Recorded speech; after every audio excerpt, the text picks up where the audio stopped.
Bonjour à tous. Aujourd'hui, vidéo technique sur le travail de diction, le travail d'élocution, le travail d'articulation.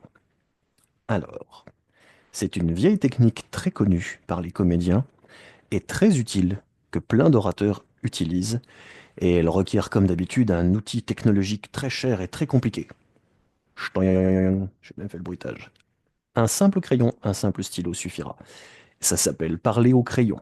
En quoi ça consiste?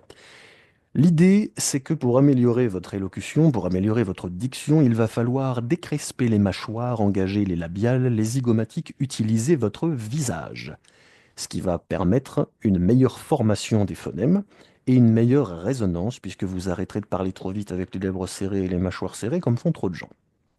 Et donc, pour ça, une technique, c'est de s'obliger à parler la bouche desserrée au niveau des mâchoires avec un crayon. Et donc là, vous allez prendre un crayon comme un mors de cheval. Donc vous n'allez pas simplement le mordre ici, aux dents de devant. Vous allez le pousser jusqu'à ce qu'il touche les commissures. Et là, vous allez être embêté pour la prononciation de certains mots. Et pour mieux prononcer malgré le crayon, vous allez devoir faire plein de grimaces comme ceci. Et un moment, quand vous allez garder la même façon d'articuler comme si vous aviez toujours le crayon dans la bouche, vous allez entendre tout de suite une articulation beaucoup plus claire, parce que beaucoup plus nette, qu'on pourrait croire forcée, mais en fait non, elle est juste bien au niveau où elle faut.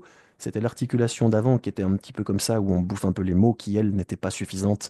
Et c'est notre articulation par défaut. Quand on fait pas gaffe, tout le monde, moi le premier, alors qu'en réalité, on est mieux ici à ouvrir la bouche et à faire quelques grimaces qu'on tamisera après pour pas être en train de grimacer.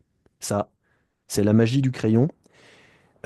Très très bon outil de travail au conservatoire comme ailleurs. Très bon outil de rééducation utilisé par certains phoniatres. Et ça marche. Sur le long terme, ça marche, ça fait une grande différence. Et je vous encourage, si vous n'êtes pas professionnel, à utiliser cette technique avant une prise de parole, quand vous vous préparez, quand vous chauffez votre voix, une demi-heure avant. Parlez au crayon 10 minutes avant de monter sur scène faire une prestation. Prenez 5 minutes pour parler au crayon. Ensuite, enlevez le crayon pour les 5 minutes qui restent. Et vous allez parler, vous allez attaquer votre parole comme si vous aviez toujours le crayon. Et donc là, on raisonne, on articule, on se fait comprendre et on est bien. Voilà. Et puis en plus, c'est marrant à faire, surtout quand des gens vous regardent chez vous, que vous vous entraînez au crayon avec un truc dans la bouche, vous avez vraiment l'air malin. Donc il y a aussi le côté qui permet de pas se prendre au sérieux. Voilà. C'était le tuto du jour et on se retrouve très bientôt pour d'autres astuces sur la voix. Bonne journée tout le monde.